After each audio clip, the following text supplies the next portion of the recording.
Olá, meu nome é Leilane Bernardes, sou endocrinologista e hoje vamos falar do músculo como órgão endócrino e a abordagem da sarcopenia.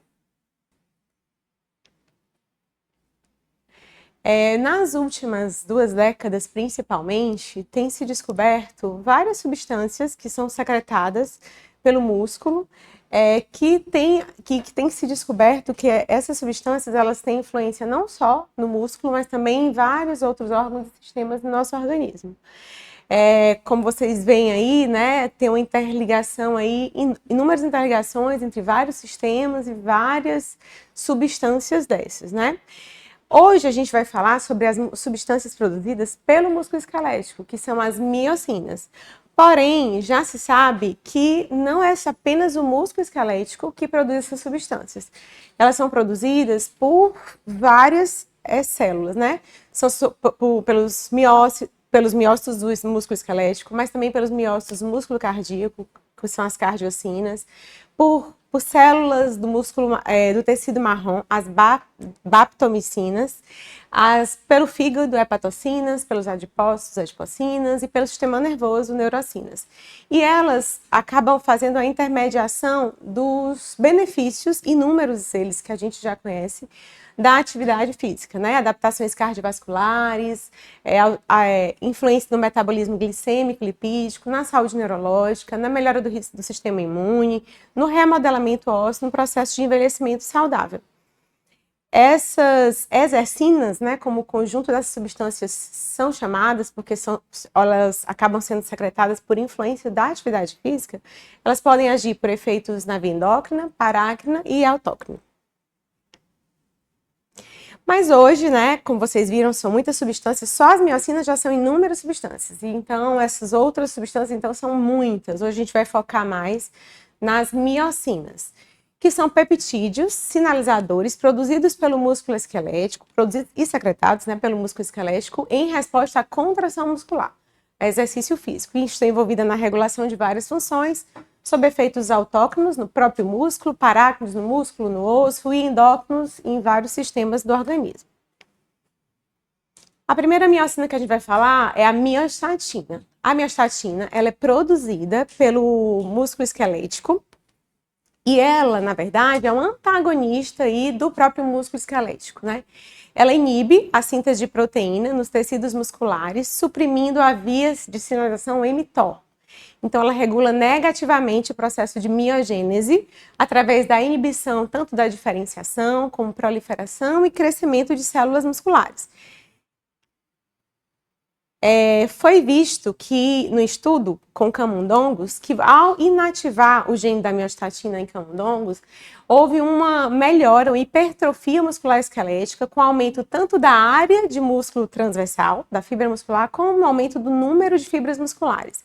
Em homens, foi se verificado também que homens com mutação, com inativação do gene da miostatina, houve um aumento significativo da massa e força muscular. No processo de miogênese, então, a miostatina ela acaba levando um efeito antagonista sobre o músculo, né? Porém, o exercício a longo prazo, né? O exercício que você vai fazendo rotineiramente num programa, ele acaba diminuindo essa secreção de miostatina e aumentando a produção de algumas substâncias que agora não serão mais antagonistas e sim agonistas no processo de hipertrofia muscular. E uma dessas substâncias é a decorina, que ela funciona como antagonista da miostatina. Além disso, tem todas essas substâncias aqui, interleucina 6, principalmente ela que a gente vai falar bastante, o LIF, a musclina, interleucina 15, todas elas funcionando como agonista no processo de hipertrofia e hiperplasia muscular. Aqui uma tabela ilustrativa de vários estudos que já ocorreram, alguns ainda estão ocorrendo, com o uso visando aí o efeito da miostatina. Muitos deles antagonizando esse efeito, antagonizar receptores, ao promover anticorpos contra a miostatina, que é considerada hoje uma molécula-alvo promissora. Esse estudo aqui, publicado em 2020 com o bimagrumab, que é um antagonista do receptor da miostatina, foi feito então com essa substância um ensaio clínico randomizado, duplo cego, controlado por placebo, onde homens e mulheres com 70 anos ou mais, com critérios clínicos de sarcopenia, foram randomizados, um grupo para receber bimagrumab e outro grupo para receber placebo.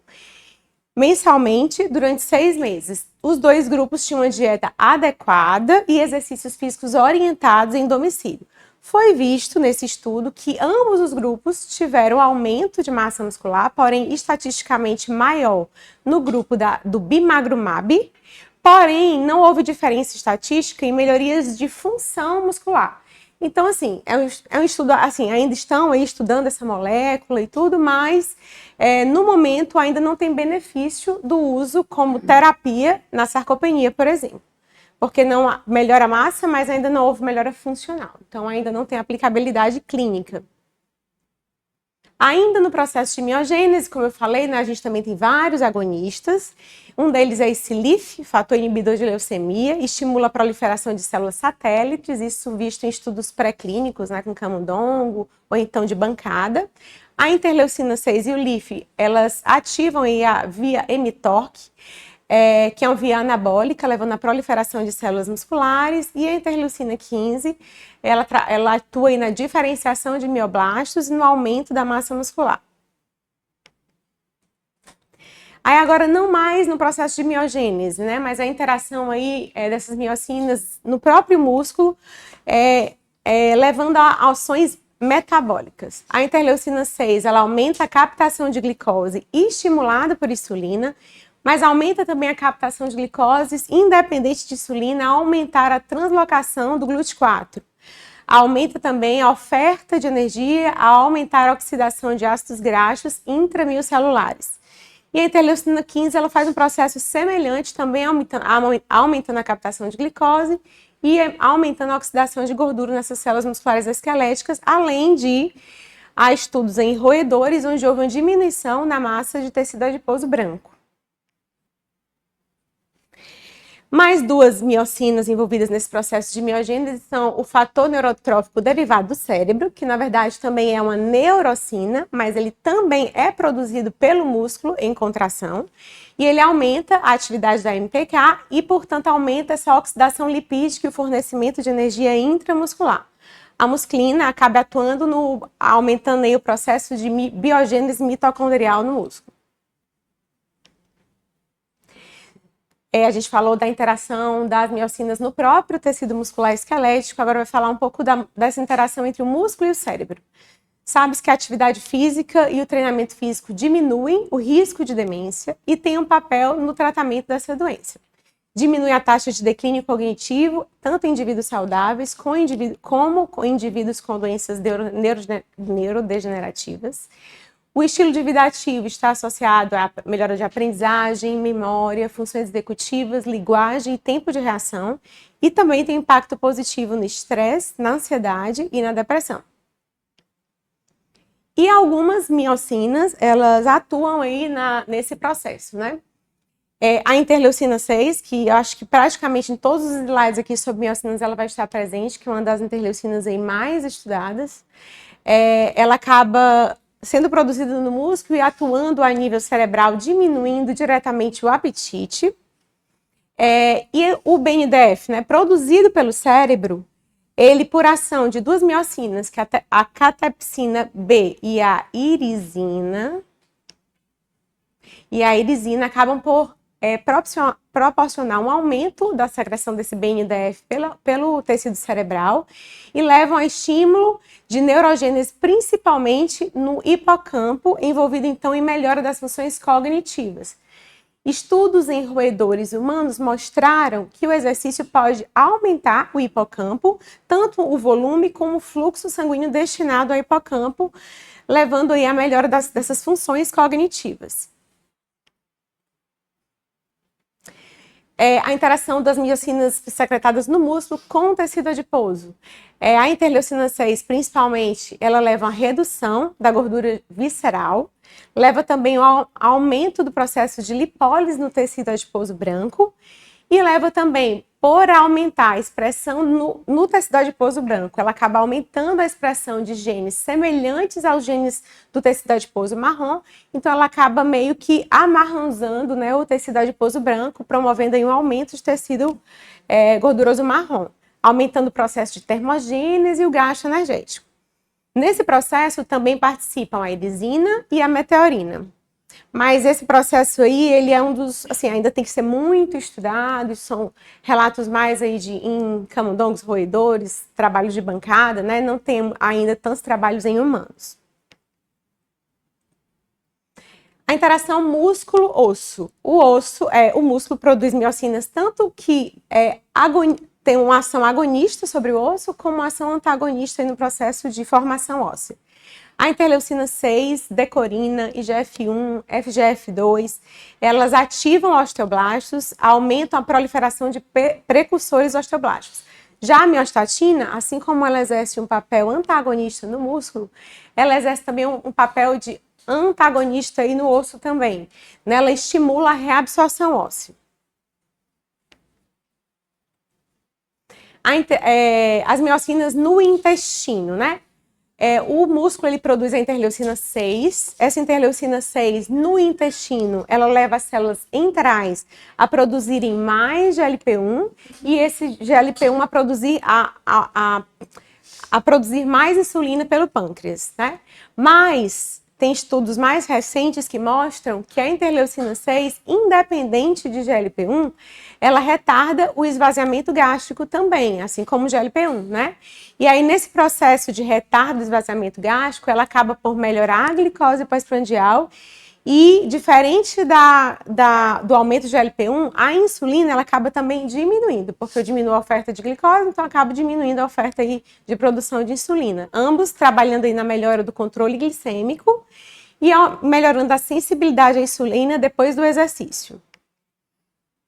Esse estudo de 2018, ele mostrou exatamente isso, que o retardo do esvaziamento gástrico promovido durante o exercício físico, em grande parte, ele é devido à secreção de interleucina 6, que diminui diretamente o esvaziamento gástrico, diminuindo a glicose pós-prandial e a insulina, e se coloca aí como uma molécula a ser estudada no futuro, possa ter benefício em poupar células beta no diabetes tipo 2, melhorando diminuindo o esvaziamento gástrico e diminuindo aí o controle de glicemia pós-prandial, principalmente. Assim, acredito aí que talvez já esteja sendo estudada, né? Mas esse trabalho aqui foi um trabalho mais conceito, foi testado e visto que a interleucina 6, ela de fato não precisa de intermediários para promover esse processo de diminuição do esvaziamento gástrico.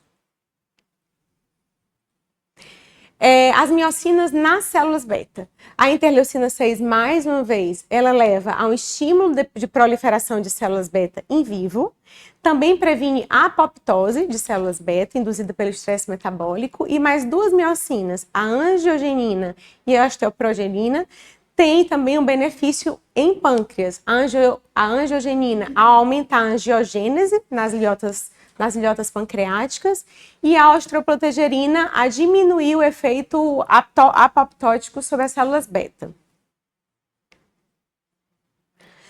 No sistema imune, a interleucina 6 acaba por atuar propiciando aí a liberação de miocinas anti-inflamatórias, promovendo um ambiente mais anti-inflamatório. A interleucina 6 acaba por aumentar a secreção do antagonista do receptor de interleucina 1, que inibe a sinalização da interleucina 1 beta, e a interleucina 10, que inibe a síntese de TNF, ambos fatores aí pró-inflamatórios, acabando então por promover um ambiente mais anti-inflamatório, também benefício aí do exercício físico. E no câncer, um estudo em ratinhos que estão em processo aí de exercício físico, né, andando lá em esteiras, percebeu-se que há uma mobilização já pelo próprio exercício por meio da epinefrina de mobilizar as células de defesa para dentro da circulação sanguínea, e a interleucina 6, mais uma vez, acaba por redistribuir essas células de defesa, principalmente as células NK, para dentro das células tumorais, levando a uma diminuição do volume tumoral. Então, assim, são vários os benefícios aí das miocinas, né? A maioria deles ainda estão em estudos pré-clínicos, mas em ratos, estudos de células humanas em bancada, alguns deles já em estudos de fase 3, também em humanos, mas no momento a aplicabilidade de novas terapêuticas relacionadas às miocinas ainda não é uma realidade. E a segunda parte da aula a gente vai falar sobre a abordagem da sarcopenia. A sarcopenia é uma síndrome clínica onde há uma perda progressiva e generalizada da massa muscular. Ela primeiramente foi escrita na década de 80. Em 2010 foi acrescentado um conceito muito importante que ela não está envolvida apenas com a perda da massa muscular, mas também com a perda de força muscular, tendo influência na piora de desempenho físico. E em 2016 ela entrou aí no rol de classificação de doenças internacionais no CID-10. Ela é mais comumente associada à idade, tem uma prevalência mundial de 6 a 22% nos adultos com mais de 65 anos. No Brasil, 20% das mulheres e 12% dos homens têm a sarcopenia. E a prevalência, assim, ela pode existir em qualquer idade, mas ela aumenta com o passar da idade. A sarcopenia leva a uma perda da autonomia para realizar atividades do cotidiano, leva a distúrbios de mobilidade, aumenta o risco de quedas e fraturas, diminui a qualidade de vida, perda de independência. O paciente acaba necessitando de maiores cuidados a longo prazo, aumenta os gastos em saúde e é associado a doenças cardíacas, respiratórias, comprometimento cognitivo, aumenta a mortalidade e o risco de internações. Por isso é importante, né, a gente estudar e conhecer e saber aí como identificar e tratar. A sarcopenia ela pode surgir de uma forma aguda, aí, numa duração menor de 6 meses, geralmente relacionadas a doenças agudas, processos de internações hospitalares mais prolongados, e pode também surgir de forma crônica por meio de pessoas com doenças crônicas, né, associadas a condições crônicas e progressivas.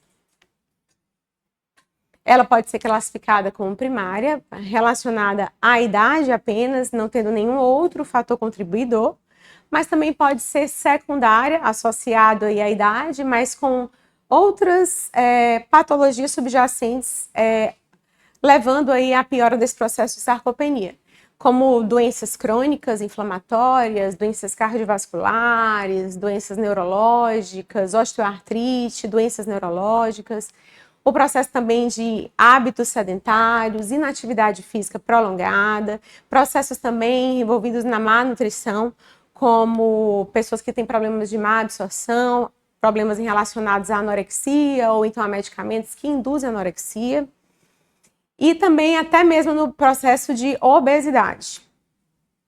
Ela está envolvida. A obesidade sarcopênica, ela é às vezes mais difícil de ser identificada porque o paciente acaba não tendo aquele processo mais evidente de perda de massa muscular, de diminuição de força, né?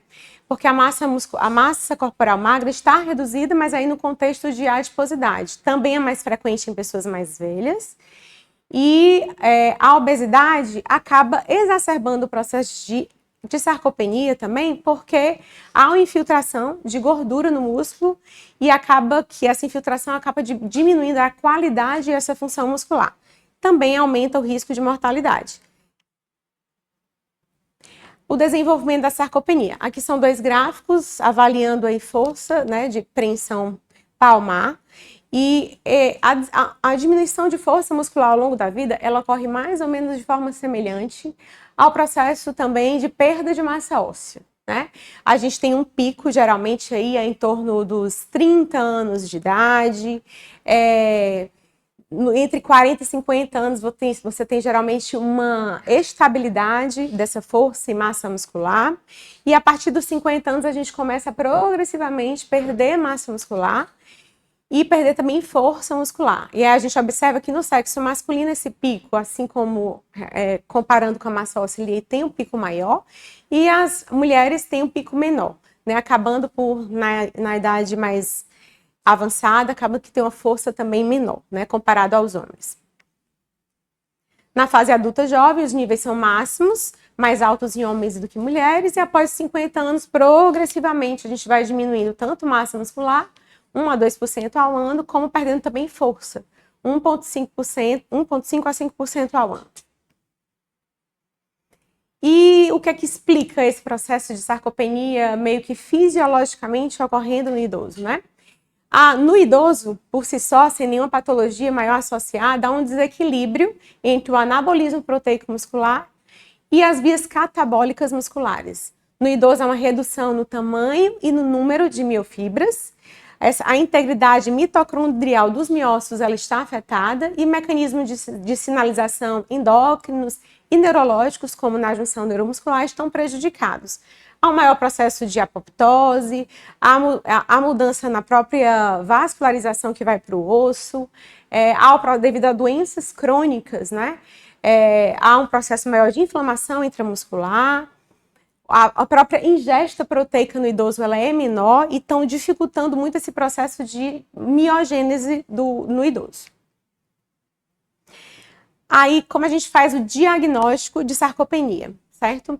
Primeiro, a gente tem que ter uma evidência, o critério fundamental aí é a baixa força muscular. Quando você tem critério da baixa força muscular, esse paciente já tem a sarcopenia provável.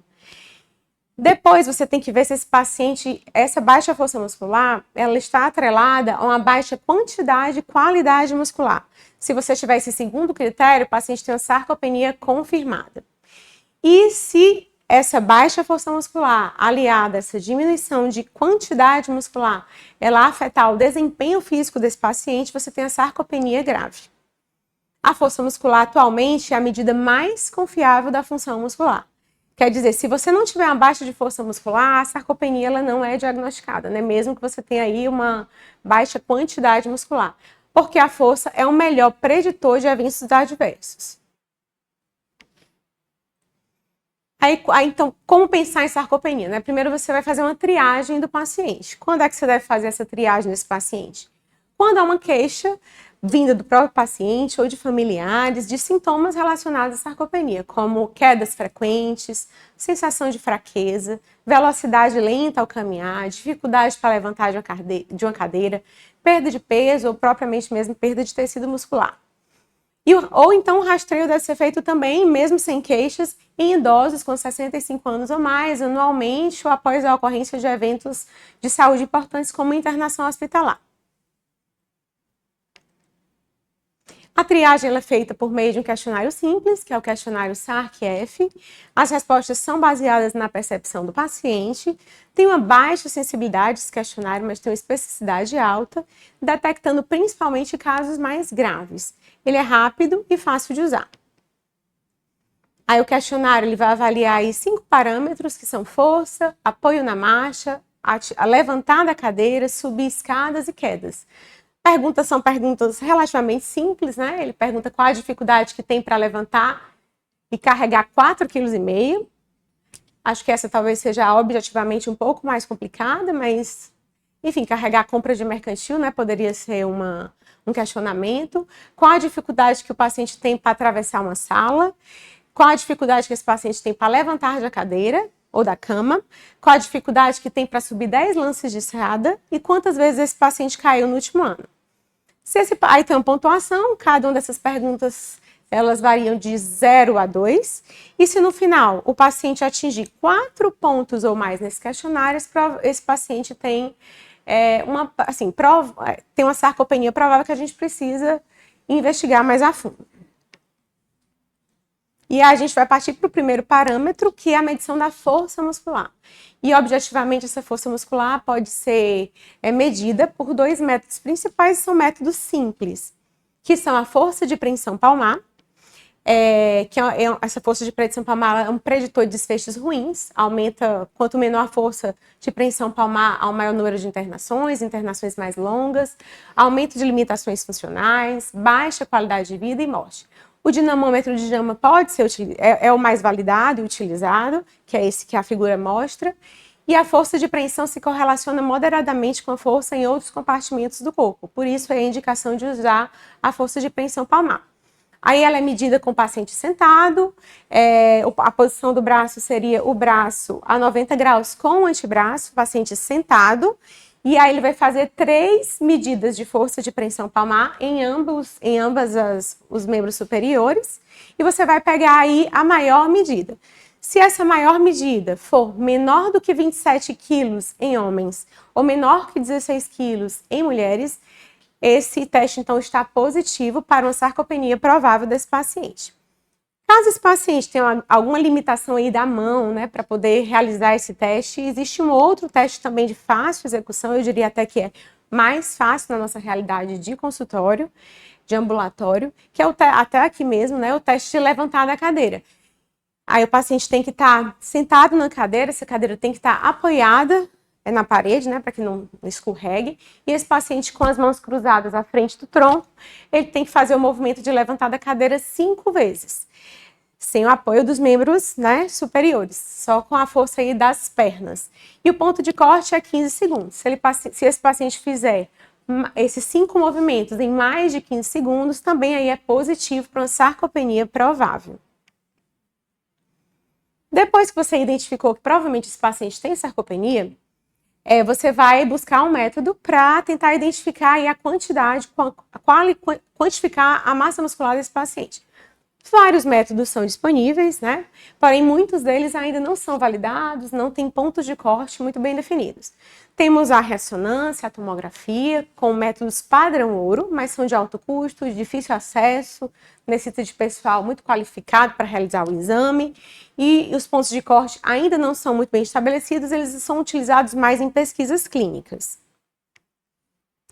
De forma mais prática e mais acessível, a gente tem a bioimpedância elétrica, é amplamente disponível, é portátil, inclusive, não mede a massa muscular diretamente, faz uma estimativa com base na condutividade elétrica de todo o corpo, onde você vai usar equações, pontos de corte para cada aparelho e para cada tipo de população para avaliar aí a força muscular, a quantidade muscular. O ultrassom também pode ser usado na avaliação muscular. Ele pode medir a quantidade, ao medir espessura muscular, área transversal, e também pode medir, algum deles que pode medir a qualidade muscular, porque quanto mais hiperecogênico for aquele músculo, maior será a quantidade de gordura, provavelmente, mioesteatose que está presente, diminuindo então a qualidade muscular. Tem uma boa validade para estimar a massa muscular em comparação com os métodos atuais disponíveis, porém mais pesquisas também são necessárias para validar o método e ver pontos de cortes populacionais. Então, atualmente, o método recomendado de escolha, o mais disponível assim, e preciso para a gente utilizar no nosso dia a dia, seria o uso da DEXA, que ela determina a quantidade de massa muscular, e a massa muscular mais importante para a gente vai ser a massa muscular esquelética apendicular. É um método não invasivo, onde você vai utilizar algumas medidas e calcular esse índice de Baumgartner, onde você vai pegar a massa muscular esquelética de braços e pernas e dividir pela altura ao quadrado do paciente. Se esse valor der menor que 7 quilos por metros quadrados no homem, é um indício de que esse paciente tem uma diminuição de massa muscular. E nas mulheres, se for menor do que 5,5, igualmente. É como que se calcula assim, só na prática, né? A gente, no relatório de DEXA, vai procurar que a coluna de massa magra está em gramas. Você vai pegar a massa magra dos braços e das pernas, vai colocar elas em quilo e diminuir pela altura ao quadrado. Aí, bem aqui, né, vai estar esse cálculo. Essa paciente, no caso, está 5,5 ali, bem no limite, né? Então, assim, diagnóstico, mesmo ela ainda não tem, né? Mas está muito próximo. E a última etapa é avaliar aí a gravidade dessa sarcopenia. A gravidade ela é avaliada por meio de métodos que avaliam o desempenho físico.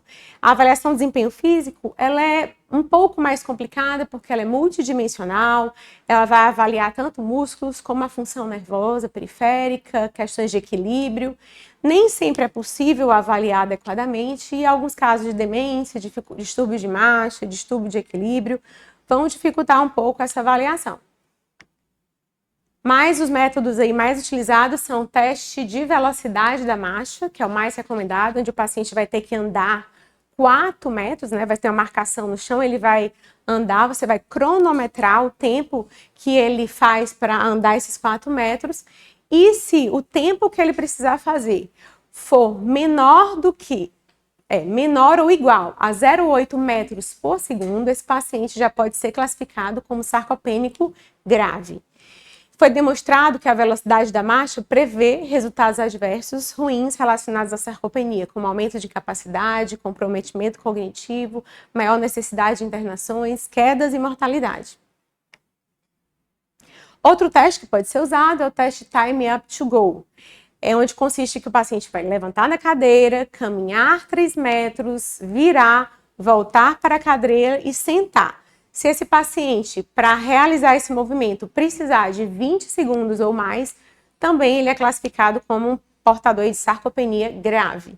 E tem um teste um pouquinho mais complicado, que é esse teste de caminhada de 400 metros, onde o paciente vai fazer 20 voltas de 20 metros, o mais rápido possível. Ele pode parar algumas vezes, 2 vezes, para descansar durante o teste.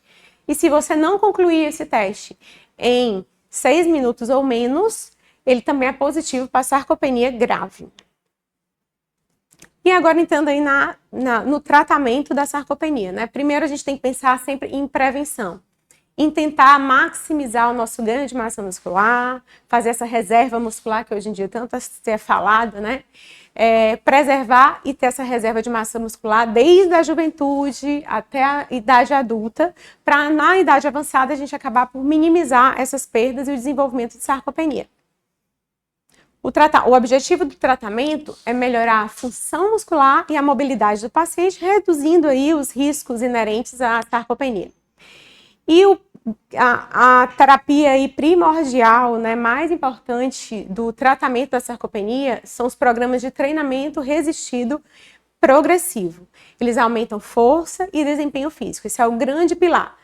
Associado a ele, também é importante ter uma ingesta adequada de proteínas.